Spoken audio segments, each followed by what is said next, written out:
అత్తగారు శారద ఉదయాన్నే నిద్రలేచింది. అత్తగారి ఇంటి ముందు అనామిక ఇల్లుంది. అనామిక ఇంటి ముందు జనాలు క్యూ కడుతున్నారు. దాన్ని చూసి శారద చాలా విచిత్రంగా అలా ఉండిపోతుంది. ఏంటి దాని ఇంటి ముందు అంతమంది జనం ఉన్నారు? కొంప తీసిపోయిందా? ఇది తొందరగా ఎందుకు పోతుందిలే, ఏదో ఘనకార్యం చేసి ఉంటది, అందుకే ఊరోళ్ళంతా వచ్చుంటారు. దీనికి ఇది తప్ప ఇంకొక పనే ఉంటది అని తొంగి తొంగి చూస్తూ ఉంటుంది శారద. అక్కడ వాళ్ళందరూ ఏదో తీసుకొని వెళ్తూ ఉంటారు. ఇంతలో శారద భర్త ప్రసాద్ అక్కడికొచ్చి, ఒసే, నాకీరోజు టిఫిన్ ఏమీ చేయబాకు. అనామిక ఏంటో గడ్డి సమోసాలు చేసిందంట. అందరూ చూసావా ఎట్ట ఎగబడి తీసుకెళ్తున్నారో? నేను కూడా అవి తినటానికి వెళ్తున్నాను. ఆ మాట వినగానే అత్తగారు కొంచెం ప్రసాద్ వైపు అలా చూస్తూ, గడ్డి సమోసానా? గడ్డి సమోసా ఏంటి? నేను ఎక్కడ వినలేదు. దాని ముఖంలాగా గడ్డిలాగా ఉంటదేమో. అది తింటవేంటి? దానికోసం మీరు పరిగెత్తడమేంటి? నాకు అర్థం అవ్వట్లేదు. నువ్వెన్ని చెప్పినా సరే నా కోడలు ఈరోజు కొత్త వ్యాపారం మొదలుపెట్టింది. తన వ్యాపారం విజయవంతం కావాలని నేను వెళ్లి దీవించి ఆ సమోసాల రుచి చూసొస్తాను అని చెప్పి అక్కడి నుంచి వెళ్లి అనామిక దగ్గర గడ్డి సమోసా తీసుకుని ఇంటికొచ్చి దాన్ని తింటూ ఉంటాడు. దాన్ని తింటూనే, అబ్బబ్బా, అమోఘం, చాలా బాగుంది, నేనసలు ఇలాంటి సమోసా ఎక్కడా తినలేదు, చాలా చాలా అద్భుతంగా ఉంది, సూపర్ అంటే సూపర్ అని అంటూ ఉంటాడు. ఏంటి నిజంగా సమోసా అంత బాగుందా? నాకెందుకో తేడా కొడుతుంది. అది వ్యాపారం ఈరోజు మొదలెట్టింది, 2 రోజులు మూత అసలు చూడండి, లేకపోతే గడ్డితో సమోసా చేయడం ఏంటి అని చాలా చిరాగ్గా మాట్లాడి అక్కడి నుంచి లోపలికి వెళ్ళిపోతుంది. ఇదిలా ఉండగా అక్కడ అనామిక తన పని మొత్తం పూర్తి చేసుకుని తనకు ఆ రోజొచ్చిన ఆదాయాన్ని ఇంట్లో కూర్చొని లెక్కబెడుతూ ఉంటుంది. ఇంతలో భర్త రమేష్ అక్కడికొస్తాడు. ఏంటనామిక, వచ్చిన ఆదాయం ఎంత అని లెక్క పెడుతున్నావా? అవునండి, ఖర్చులు పోను మనకు 6,000 మిగిలే. ఒక్క రోజులో 6,000 రూపాయలు లాభం అంటే చాలా గొప్ప విషయం కదా. నిజమే అనామిక, ఇది చాలా గొప్ప విషయం. అంతటి లాభం ఎలా వచ్చింది? ఆ గడ్డి సమోసా అంత బాగా జనాలకి ఎలా నచ్చింది? గడ్డి సమోసా అని పేరు పెడతాం గాని అందులో నిజంగా పశువులు తినే గడ్డి ఉంటదా ఏంటి? మనం స్వయంగా పెంచిన ఆకులతో చేస్తాం, అది చూడడానికి గడ్డిలాగే ఉంటుంది. అవును, ఆశ్చర్యంగా, నాకే అర్థం కావట్లేదు. అసలు నాకు తెలియకుండా ఆ మొక్కలు నువ్వెక్కడ పెంచావు? నాతో పాటు రండి, చూపిస్తాను అని వెనక ఉన్న ఖాళీ స్థలం దగ్గరికి వెళ్లి రమేష్కి చూపిస్తుంది. అక్కడ నిజంగానే గడ్డి మొక్కల్లాంటి మొక్కలు కొన్ని కనిపిస్తాయి. ఏంటి, ఇవి నువ్వు పెంచిన మొక్కలా? నిజానికి ఇది చూడ్డానికి అచ్చం గడ్డిలాగా ఉంటే నేనే మందు కొడదాం అనుకుంటున్నానే. ఇంకా నయం, కొట్టలేదు. అసలు ఆ మొక్కలు ఎంత రేటో తెలుసా? ఈ కొంచెం మొక్కలే 1,500 పెట్టి తీసుకొచ్చాను. అయితే ఇవి 6 నెలలు బాగా గుబురుగా వస్తాయి, 6 నెలల తర్వాత ఎండిపోతాయి. వీటి రుచి తీయగా, పుల్లగా, కొంచెం ఘాటుగా, చాలా రుచిగా ఉంటుంది. ఆ మాటలు విన్న తర్వాత రమేష్కి కూడా వాటిని తినాలి అనిపిస్తుంది. నాకు కూడా ఇవ్వు అని అడుగుతాడు. అనామిక అప్పటికప్పుడు గడ్డి సమోసా తయారు చేసి అతనికిస్తుంది. అతను దాన్ని తిని చాలా అద్భుతంగా ఉందని పొగుడుతాడు. ఇక ఆ తర్వాత, ఇవి ఎక్కడి నుంచి తీసుకొచ్చావు, ఎవరిచ్చావని అడుగుతాడు రమేషు.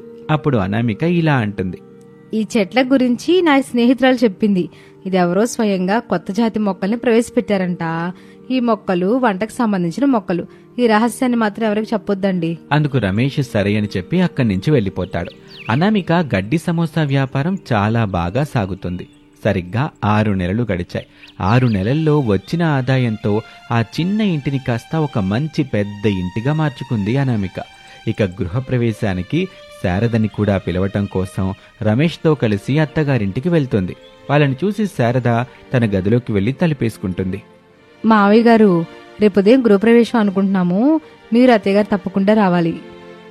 మీ అత్తయ్య సంగతేమో నాకు తెలియదు గాని నేను మాత్రం ఖచ్చితంగా వస్తానమ్మా. 10 లక్షలు పెట్టి ఇల్లు నువ్వు బాగా కట్టించుకున్నావు. చూడ్డానికది ఇంద్రభవనం లాగా ఉంది. అయినా నిన్ను చూస్తుంటే నాకు చాలా మంచిగా అనిపిస్తుంది అనామిక. ఎవరైతే నిన్ను పేదమ్మాయివి అని ఈ ఇంటికి కూడా రానివ్వలేదో వాళ్ళకి నువ్వు సరిగ్గా గుణపాఠం చెప్పేలాగా బాగా డబ్బు సంపాదిస్తున్నావమ్మా.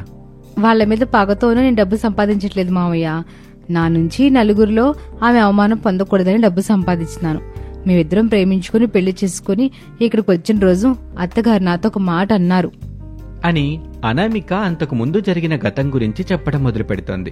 రమేష్, అనామిక పెళ్లి చేసుకుని ఇంటికొచ్చినప్పుడు శారద వాళ్ళిద్దరినీ చూసి, పోయి ఈ పేదింటి దాన్ని ఎందుకు చేసుకున్నావు? గొప్ప గొప్ప సంబంధాలు వస్తున్నాయి, అటన్నిటిని వద్దనుకుని పోయావు.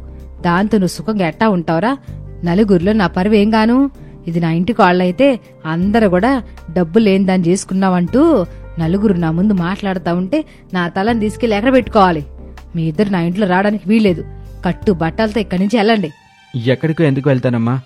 మన ఇంటి ఎదురుగా ఉన్న ఇల్లు అది నేను సంపాదించిందేగా, ఆ ఇంట్లోనే ఉంటాం. ఆ మాటలకి శారద ఏమీ మాట్లాడకుండా లోపలికి వెళ్ళిపోతుంది. ప్రసాద్ మాత్రం వాళ్ళిద్దరినీ దీవించి పిల్లాపాపలతో చల్లగా ఉండండి చెప్పి అతను కూడా అక్కడి నుంచి లోపలికి వెళ్ళిపోతాడు. ఇక ప్రస్తుత కథలోకి వస్తే అనామిక ఇలా అంటుంది. ఆ రోజు అత్తగారన్న మాటలు ఇప్పటికీ నాకు బాగా గుర్తున్నాయి. ఇంకొక 6 నెలలు ఇలాగే కష్టపడి బాగా డబ్బున్నదని అవుతాను. అప్పుడు నన్ను కోడలుగా అత్తగారు అంగీకరిస్తారని నమ్ముతున్నాను. అలా మాట్లాడి గృహప్రవేశానికి తప్పకుండా రావాలి అని చెప్పి మరొక్కసారి భార్యాభర్తలిద్దరూ అక్కడి నుంచి వెళ్ళిపోతారు. ఇక వాళ్ళ మాటలన్నీ విన్న తర్వాత అత్తగారు తన మనసులో ఇలా అనుకుంటుంది. నా కోడలు మనసు చాలా మంచిది, నేనే తప్పుగా అర్థం చేసుకున్నా. కానీ ఇప్పుడు గనక అనామికని నా కోడలుగా ఒప్పుకుంటే డబ్బు కోసం ఒప్పుకున్నానని అనుకుంటదేమో. చుట్టుపక్కల వాళ్ళ గురించి ఆలోచించాను గాని తన బంగారు లాంటి మనసును అర్థం చేసుకోలేకపోయాను అని అత్తగారు అనుకుంటుంది. గృహప్రవేశానికి వెళ్ళాలి అని ఉన్నా సరే తన మనసులో మాత్రం తెలియని ఏదో వేదన.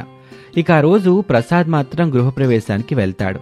ఇల్లు మొత్తం చూసి చాలా బాగుంది అని అనామికని రమేష్ని మెచ్చుకుంటాడు. అత్తగా రాలేదా మావయ్య? తను రాలేదమ్మా. తన గురించి ఆలోచించి నువ్వు నీ ఆరోగ్యం పాడు చేసుకోబాకు. తను ఎప్పుడిక్కడికి రావాలనుకుంటుందో అప్పుడే వచ్చుద్దిలే. ఇక ఆ రోజు గడిచిపోతుంది. ఆ మరుసటి రోజే అనామిక తన గడ్డి సమోసా వ్యాపారం చేసుకుంటూ ఉంటుంది. ఇదంతా శారద చూస్తూనే ఉంటుంది. కొంత సమయం తర్వాత శారద తన స్నేహితురాలు కాంతానికి ఫోన్ చేసి ఇంటికి రమ్మని చెప్తుంది. కాంతం హడావిడిగా శారద ఇంటికి వస్తుంది. ఏ వదినా, ఎప్పుడు ఆరోగ్యంగా ఉండదాని వీటి అనారోగ్యం పాలవుతావని అసలు ఊహించలేదు. నీకేం కాకూడదని 100 దేవుళ్ళకి మొక్కుకొని వచ్చాను వదినే. నీకు మాత్రం ఏమీ కాదు. కాంతం, ఎవరో పోయినట్టు ఎందుకు అట్ట ఏడుతున్నావు? ఇక్కడ ఎవరో పోలా. నా ఆరోగ్యం అది బాగానే ఉంది. నువ్వేది పడితే అది ఊహించుకోబాక. హడావుడికి ఇక్కడికి రమ్మంది ఒక పని చెబుదామని. అవునా? ఏంటిది నా పని? నువ్వు అడగాలే గాని ప్రాణమైనా ఇస్తాను. ఆ పనేంటో చెప్పు. ఏం లేదు, అనామిక గడ్డి సమోసా చేస్తుందంట కదా, వ్యాపారం బాగా సాగుతుంది, రుచి కూడా బాగుంటుందని అందరు చెప్పుకుంటున్నారు. నాకు కూడా నా కోడలు చేసిన గడ్డి సమోసా తినాలంది. కొంచెం దాన్ని తీసుకొని వస్తావా? ఓస్ అంతే కదా, నువ్వు సిటీకెత్తే అనామికనే ఇక్కడికి వచ్చుద్ది. నేను ప్రత్యేకంగా వెళ్ళి తేవాల్సిన అవసరమే లేదు. నువ్వంటే అంత గౌరవం ఆ అమ్మాయికి. అనవసరంగా నువ్వే ఆ బంధాన్ని చెడగొట్టుకుంటున్నావు. నా కాళ్ళతో కలిసి ఉండాలని ఉందే, కానీ పెళ్ళైన కొత్తలు అట్లా మాట్లాడాను కదా. ఇప్పుడు డబ్బు కోసం వచ్చిందని అనుకుంటుందని వెళ్ళట్లేదు. వాళ్ళిద్దరూ మాట్లాడుకుంటూ ఉండగా ఆ మాటలన్నీ చాటుగా ప్రసాద్ వింటాడు. ప్రసాద్ తన మనసులో, అయితే నా భార్య మనసులో ఇలా ఉందన్నమాట.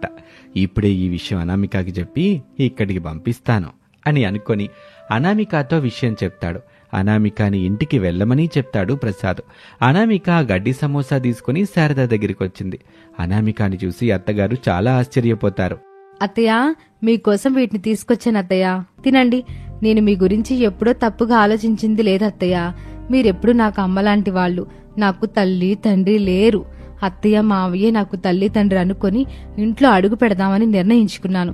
అంతేగాని మీకున్న ఆస్తిపాస్తులను చూసి రమేష్ని నేను పెళ్లి చేసుకోలేదు. నిజానికి మీరన్న మాటల వల్లనే నేనిప్పుడు ఈ స్థాయిలో ఉన్నాను. మీరు కనుక నన్ను ఇంట్లోకి రానిచ్చుంటే ఇంత గొప్పగా ఉండేదాన్ని కాదు. ఈ గొప్ప పేరంతా మీ వల్లే వచ్చింది అత్తయ్య అంటూ అత్తగారిని తెగ పొగిడేస్తుంది. ఆ మాటలు విన్న శారదకి చాలా బాధగా అనిపిస్తుంది. నన్ను క్షమించానామేక, నేను నీతో చాలా కఠినంగా ప్రవర్తించా. నిజానికి అది చాలా మేలు చేసిందని నువ్వు చెప్పడం నాకు ఆ బాధ మొత్తాన్ని తొలి చేసింది. ఏది ఆ సమోసాల టీ అని సమోసా తీసుకొని తింటుంది. అది చాలా అద్భుతంగా ఉంది అంటూ శారద కోడలు అనామికని పొగుడుతుంది. పక్కనే ఉన్న శారద స్నేహితురాలు కాంతం కూడా అనామిక తయారు చేసిన గడ్డి సమోసాని తీసుకొని తింటుంది. కాంతం ఎప్పటిలాగానే అద్భుతంగా ఉంది అని అనామికని పొగుడుతుంది. ఇక ఆ రోజు నుంచి అత్తాకోడలిద్దరూ కలిసిపోతారు. అందరూ కలిసి కొత్తగా నిర్మించిన ఇంట్లోనే సంతోషంగా జీవిస్తూ ఉంటారు. అంతేకాదు, అత్తగారు శారద కోడలి గడ్డి సమోసా వ్యాపారంలో సహాయం చేయటం మొదలు పెడుతుంది. ఇక అత్తా కోడలిద్దరూ కలిసి పనిచేస్తున్న ఈ వ్యాపారం ఇంకా బాగా అభివృద్ధి చెందుతుంది. మునుముందుకి అభివృద్ధి పదంలో లాభాల బాటలో అనామిక కుటుంబం వెళ్తూ ఉంటుంది. ఇది వాల్టి కథ. మరొక ఆసక్తికర కథలో మళ్ళీ కలుద్దాం. అంతవరకు సెలవు. నమస్తే. అనామిక ఒక పల్లెటూరమ్మాయి. తను కృష్ణాపురం గ్రామంలో తల్లితో కలిసి నివసిస్తూ ఉంది. తండ్రి మరణం తర్వాత కుటుంబ బాధ్యతలు మొత్తం తనే చూసుకుంటూ ఉండేది. అక్కడే ఒక చిన్న బడ్డీ కొట్టు పెట్టుకుని టీలు టిఫిన్లు లాంటివి అమ్ముతూ డబ్బు సంపాదిస్తూ ఉంటుంది. అలా రోజులు గడుస్తూ ఉన్నాయి. ఒకరోజు ఒక కారు అనామిక వాళ్ల కొట్టు ముందు ఆగుతుంది. ఆ కారు నుండి శారదా, రమేష్ వాళ్ళు దిగుతారు. ఏం కావాలండి? టిఫిన్ కావాలా, టీ కావాలా? 3 ప్లేట్ల దోశలు ఇయ్యమ్మా. కూర్చోండి, 10 నిమిషాల్లో తయారవుతాయి, మీకు అందజేస్తాను. వాళ్ళక్కడే కూర్చుంటారు. కారులో ఉన్న శారద భర్త ప్రసాద్ని కూడా బయటకు రమ్మంటారు. అతను కూడా బయటకొచ్చి అక్కడే కూర్చుంటాడు. అనామిక దోశలు వేస్తూ ఉంటుంది. ఇక ముగ్గురికి దోశలు వేసి ఇస్తుంది. వాళ్ళు దోశలు బాగా తింటారు. దోశలు చాలా రుచిగా ఉన్నాయమ్మా, బాగా వేసావు. ఎంత అయింది? 60 రూపాయలండి. రమేష్ 60 రూపాయలు ఇస్తూ ఉండగా, ఏంటమ్మాయి మరీ విచిత్రంగా చిన్న చిన్న దోశలకు ఒక ప్లేట్కి 20 రూపాయలు తీసుకుంటున్నావా? 10 రూపాయలకి 2 దోశలాగున్నాయి అవి. మీరు అన్నదానికే వద్దామండి. 10కి నేను 2 దోశలు ఇస్తే ఎలా కుదురుతుంది చెప్పండి? పప్పు రేట్ ఎలా ఉంది, గ్యాస్ రేట్ ఎలా ఉంది, నూనె రేట్ ఎలా ఉంది, అన్నీ కూడా బాగా పెరిగిపోయాయి. నేను కనుక మీరు చెప్పినట్టు 10కి 2 దోశలు నేను ఇస్తే ఎంత నష్టపోవాలి? పిండి కొద్ది రొట్టొస్తుంది కదా. నా ఉద్దేశంలో నేను ఇస్తున్న దోశలకి నేను చెప్పిన రేటుకి సరిగానే ఉంది. అన్ని రేట్లు పెరిగిపోయాయి కదా అని ఇట కస్టమర్ల మీద ఎత్తేయాలా? సరే, నేను ఒక మాట అడుగుతాను, చెప్తారా? ఏంటో అడుగు, చెప్తా. నేను వేసే 2 దోశలతోనే మీరెందుకు సర్దుకున్నారు? 2 దోశలు కడుపు నిండింది కాబట్టి సర్దుకున్నాను. మీరు చెప్పారు కదా కడుపు నిండింది అని. నా దగ్గర 2 దోశలు తిన్నా ఒకటే, మీరు చెప్పినట్టు 5 రూపాయలకు వచ్చే దోశలు 4 తిన్నా ఒకటే. ఇక్కడ మీరు చూడాల్సింది దోశ రేటు కాదండి, దాని సైజు కాదు. అది తినటం వల్ల మీ కడుపు నిండిందా లేదా అది మాత్రమే చూడండి. ఆ మాటలు విన్న శారద చాలా ఆశ్చర్యపోతుంది. బాలే తెలివైన దానిలాగున్నావమ్మాయి. నాది ఏం తెలివిలేమ్మా, తెలివితేటలే ఉంటే ఇక్కడ ఎందుకుండేదాన్ని, ఎక్కడో ఉండేదాన్ని అని అనామిక అంటుంది. ఇక ఆ మాటలకి వాళ్ళు చాలా సరదాగా మాట్లాడుతున్నావంటూ పొగుడుతూ 60 రూపాయలకి బదులుగా 100 రూపాయలు ఇస్తారు. అది తీసుకుని 40 రూపాయలు తిరిగిస్తూ ఉండగా, నీ తెలివితేటలకు మించి ఎక్కువ డబ్బులు ఇచ్చామో నీ దగ్గర ఉంచుకో. నా కష్టంతో రాని ఏ ఒక్క రూపాయి కూడా నాకు అవసరం లేదండి. తప్పుగా అర్థం చేసుకోకండి. మీరు ఈ డబ్బులు తీసేసుకోండి, లేదంటే ఈ 40 రూపాయలకు తగ్గ 2 ప్లేట్ల దోశలు ఇచ్చేస్తాను. ఇప్పుడు వాటిని తీసుకున్న వృధాగా పడేయాలి. వద్దులేమ్మా, డబ్బులే ఇచ్చి అని అనటంతో అనామిక తిరిగి 40 రూపాయలు ఇచ్చేస్తుంది. అన్నట్టు అడగడం మర్చిపోయాను, ఈ ఊరికి మీరు కొత్తగా ఉన్నారు, ఎవరింటికి వెళ్ళాలండి? పార్వతమ్మ గారని ఒక ఉందంట కదమ్మా, వాళ్ళింటికి వెళ్ళాలి. ఆ మాటలు వినగానే అనామిక కొంచెం ఆశ్చర్యపోతుంది. పార్వతమ్మ గారికి మీరు బంధువులా? లేదమ్మా, బంధుత్వం కలుపుకుందామని వచ్చాం. పార్వతమ్మ గారి కూతురు చూడడానికి వచ్చాం. మా అబ్బాయికి ఆ అమ్మాయి నుంచి పెళ్లి చేద్దామని. ఇల్లు ఎక్కడ అని చెప్పారు, మాకేం అర్థం అవ్వట్లా. వీధిదే అని చెప్పారా? పెళ్లి చూపులకు వస్తున్నట్టు మా అమ్మ ఏమి నాతో చెప్పలేదే. అంటే పార్వతమ్మ కూతురువమ్మ నువ్వు? అవునండి, నేనే పార్వతమ్మ గారి అమ్మాయిని. నా పేరు అనామిక. మీరు అనుకుంటున్న అమ్మాయి నేనా కాదా అని నాకు అనుమానంగా ఉంది. పార్వతమ్మ గారి అమ్మాయి అయితే మీరే కదా. అంటే మేము మీకోసమే వచ్చాం. మీరు నాకు చాలా బాగా నచ్చారు. పెళ్ళంటూ చేసుకుంటే మీలాంటి తెలివైన అమ్మాయినే పెళ్లి చేసుకోవాలి. ఆ మాటలకి అనామిక కొంచెం సిగ్గుపడుతూ ఉంటుంది. ఇంతలో ప్రసాద్ చిన్నగా శారదతో మాట్లాడతాడు. శారదా, అబ్బాయి పొరపాటు పడుతున్నాడు. ఎందుకంటే పార్వతమ్మ గారి అమ్మాయి పేరు వీణా అని చెప్పారు. ఈ అమ్మాయి ఏమో తన పేరు అనామిక అంటుంది. మీరేదో గుసగుసలాడుతున్నారంటే ఖచ్చితంగా నేనయ్యి ఉండను. పార్వతమ్మ అని కొంచెం ముందు శివాలయం గుడి వెనకాల ఇల్లు ఉంటుంది. వాళ్ళ అమ్మాయి పేరు వీణ. మీరు గుడి దాటి వచ్చినట్టున్నారు. మీరు కారు వెనక్కి తిప్పుకొని వెళ్ళండి. నిజంగా నువ్వు భలే తెలివైన అమ్మాయిలాగున్నావు. అన్ని భలే కనిపెట్టేస్తున్నావు. ఏదేవైనా నీతో మాట్లాడడం మాకు చాలా బాగుందమ్మా, వెళ్ళొత్తాం అని చెప్పి అందరూ కారులో పార్వతమ్మ ఇంటికి వెళ్తారు. అక్కడ పార్వతమ్మ భర్త రాయుడు వాళ్ళని ఆహ్వానం పలుకుతారు. లోపలికి వెళ్తారు. అమ్మాయిని పిలిపించమని అడుగుతారు. పార్వతమ్మ వీణని తీసుకొస్తుంది. శారద అమ్మాయిని చూసి, అమ్మాయి చాలా చక్కగా ఉంది. ఏం చదువుకుందే? నేను డిగ్రీ చదువుకున్నాను అత్తయ్య. ఇక్కడే స్కూల్లో ప్రైవేట్ టీచర్గా పనిచేస్తున్నాను. మా అబ్బాయి పట్నంలో గవర్నమెంట్ టీచర్గా పనిచేస్తున్నాడు. 10వ తరగతి వాళ్ళకి లెక్కలు చెప్తాడు, లెక్కల మాస్టరు. నేను కూడా మ్యాథ్స్ టీచర్ అత్తయ్య. భలేగా ఉంది, ఇద్దరు మ్యాథమెటిక్స్ టీచర్లు. బాగుంది. అమ్మాయి లక్షణంగా ఉంది, మాకు బాగా నచ్చింది. మా అబ్బాయికి కూడా నచ్చినట్టే ఉంది. మరి మీ అమ్మాయి సంగతేంటో అడగండి. మా అమ్మాయి సిగ్గు చూస్తేనే అర్థం కావడం లేదా? మా అమ్మాయికి కూడా ఇష్టమే. నేను అమ్మాయితో కొంచెం ఒంటరిగా మాట్లాడొచ్చా? అందుకు వాళ్ళు సరే అని చెప్తారు. ఇక రమేష్, వీణ ఇద్దరూ మేడ మీదకి వెళ్లి మాట్లాడుకుంటూ ఉంటారు. మీ మొహం చూస్తుంటేనే మీకు ఈ పెళ్లి ఇష్టం లేదని నాకు అర్థమవుతుంది. మీరెవరినైనా ప్రేమిస్తూ ఉంటే చెప్పండి, అమ్మాయి నాకు నచ్చలేదని చెప్పేస్తాను. నేను మా స్కూల్లో టీచర్గా పనిచేస్తున్న రవి అనే అబ్బాయిని ప్రేమిస్తున్నానండి. మా ఇంట్లో వాళ్ళకి ఆ విషయం తెలుసు, వాళ్ళకి ఇష్టం లేదు. అందుకే ఇలా హడావుడిగా పెళ్లి చేయాలని చూస్తున్నారు. రమేష్ తన మనసులో వీణ చెప్పింది విని హమ్మయ్య అనుకుంటాడు. ఎందుకంటే అతనికి అనామిక బాగా నచ్చుతుంది. ఇక రమేష్ అదే విషయాన్ని వీణతో కూడా చెప్తాడు. ఆ మాటలు విన్న వీణ, అనామిక నాతో పాటు ఇంటర్ వరకు చదువుకుంది. తర్వాత కుటుంబ పరిస్థితులు బాగోలేక ఆగిపోయింది. చాలా తెలివైన అమ్మాయి, చాలా మంచి అమ్మాయి కూడా.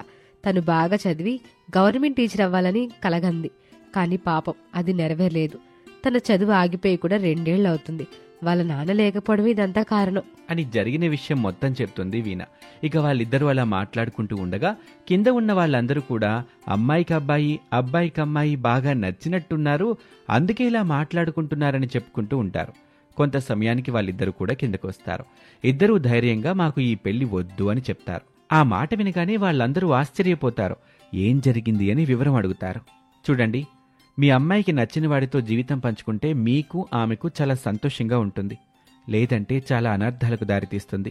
పెళ్ళైన తర్వాత ఇష్టం లేని కాపురం చేయలేక అతనితో వెళ్ళిపోతే ఎవరికి పరువు తక్కువ? లేదంటే ఆ అమ్మాయి ఏదైనా చేసుకొని చనిపోతే పరిస్థితి ఏంటి? మీ అమ్మాయి చనిపోవాలని నిర్ణయించుకుంది. ఆ విషయం మీకు తెలుసా అసలు? ఆ మాట వినగానే వాళ్ళందరూ చాలా కంగారు పడతారు. నేనెప్పుడు చనిపోవాలనుకున్నాను? ఓ, నాకు అర్థమైంది. ఇతను అబద్ధం చెప్పి మా పెళ్లి చేయాలనుకుంటున్నాడు అని అనుకుంటుంది. ఇక రమేష్ చెప్పిన మాటలు విని తల్లిదండ్రులు బాధపడుతూ భయపడుతూ వీణని దగ్గరికి తీసుకుని, వద్దమ్మా, నీకు నచ్చిన అబ్బాయితోనే నీ పెళ్లి చేస్తామని ఒప్పుకుంటారు. ఇక అది విని అందరూ సంతోషపడతారు. ఇక శారద వాళ్ళు అక్కడి నుంచి వెళ్ళిపోతారు. కారు సరాసరి అనామిక వాళ్ల కొట్టు ముందు ఆగుతుంది. మళ్ళీ మీరిక్కడికి వచ్చారంటే అబ్బాయికి నేను బాగా నచ్చాను కదా? ఆ మాట వినగానే వాళ్ళు అవును అని నవ్వుతూ అంటారు. ఇక అనామిక వాళ్ళ అమ్మ పార్వతమ్మతో మాట్లాడి పెళ్లికి సిద్ధమవుతారు. అనామిక కూడా ఈ పెళ్లికి ఒప్పుకుంటుంది. ముందే చెప్తున్నాను, కట్న కానుకలేవి మేము పెద్దగా ఇచ్చుకోలేం. అబ్బాయికి మాత్రం చైను ఉంగరం పెడతాం. 6 సెంట్ల భూమి ఉంది, అది కట్నం కింద ఇస్తాం. మాకు ఇల్లు ఉంది, దాని గురించి అంటారా? ఆ ఇల్లు నా పేరు మీద ఉంది, కానీ అదంతా మా అమ్మ తదనంతరమే అని అనామిక అంటుంది. నీ తెలివితేటలు మెచ్చి మేము మళ్ళీ ఎడకొచ్చాం. నీలాంటి తెలివైన అమ్మాయి మా ఇంటి కోళ్ళకు కావాలని వచ్చావమ్మా. ఇక ఆ తర్వాత కొన్ని రోజుల్లోనే వాళ్ళకి పెళ్లి ఘనంగా జరుగుతుంది. అనామిక అత్తగారింటికి వెళ్లిన తర్వాత చాలా మార్పులు జరుగుతాయి. డబ్బుల్ని పొదుపు చేయటం, మిగిలిన భోజనాన్ని పడేయకుండా వాటితో వడియాలు చేయటం, ఇలా ఎన్నో చేస్తూ ఉంటుంది. కొన్ని రోజులు గడిచాయి. రమేష్ ఆమెకు కొన్ని పుస్తకాలు తీసుకొచ్చి ఇచ్చాడు. ఎవరికి ఈ పుస్తకాలు? నీకోసమే తెచ్చాను అనామిక. నువ్వు మళ్లీ చదువుకొని నీ కలను సాకారం చేసుకోవాలి. నువ్వు అనుకున్నట్టుగా గవర్నమెంట్ టీచర్ అవ్వాలి. నేను కాలేజీలో కూడా మాట్లాడాను. రేపటి నుంచి నువ్వు కాలేజ్కి వెళ్ళొచ్చు. ఆ మాట వినగానే అనామిక కంటి వెంట ఆనంద బాష్పాలొస్తాయి. అప్పుడు రమేష్ తన యొక్క కల వీణ చెప్పిందని వివరంగా చెప్తాడు. అనామిక తన మనసులోనే వీణకి కృతజ్ఞతలు చెప్పుకుంటుంది. ఇక అనామిక ప్రతిరోజు కాలేజ్కి వెళ్లి తన కోరికను నెరవేర్చుకోవటానికి గవర్నమెంట్ టీచర్ అవ్వటం కోసం బాగా చదువుకుంటుంది. చూస్తూ ఉండగానే కొన్ని సంవత్సరాలు గడిచాయి. అనామిక కష్టపడి చదువుకొని గవర్నమెంట్ టీచర్ ఉద్యోగం కూడా సంపాదిస్తుంది. అదంతా చూసి అనామిక కుటుంబం ఎంతో సంతోషిస్తారు. ఇది వాల్టి కథ. మరొక ఆసక్తికర కథలో మళ్ళీ కలుద్దాం. అంతవరకు సెలవు. నమస్తే.